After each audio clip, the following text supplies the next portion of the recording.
magluto tayo ng pork sisig. So, nag-isak nga ang black pepper, bawang, at saka sibuyas. So, ang ginamit natin mantika dyan ay olive oil.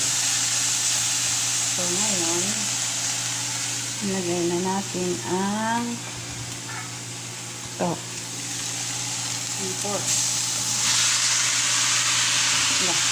Nasayang guys.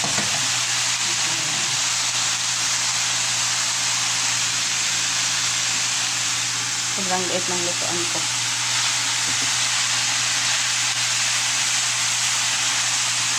So, for video purposes lang to guys. So, itong pork na tuluto na kasi lechon yan. So, ilagay na natin ang sili. Sili silang at saka yung sili ng mabulo. Tapos, ilagay na natin ang patis. Patis, 4 pieces.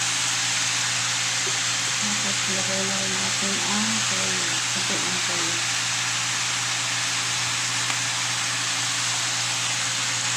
Tapos, maglagay pa tayo guys.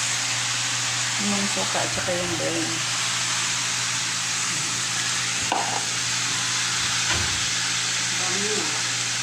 Oo. Sisigti. Ito sa kanila yan? Oo, sa kanila. Sa kanila.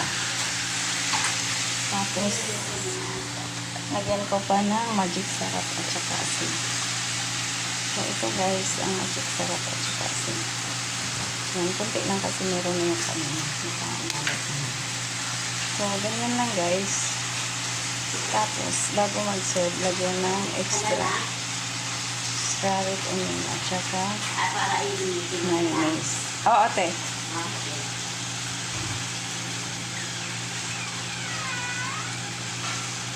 So, ganyan lang.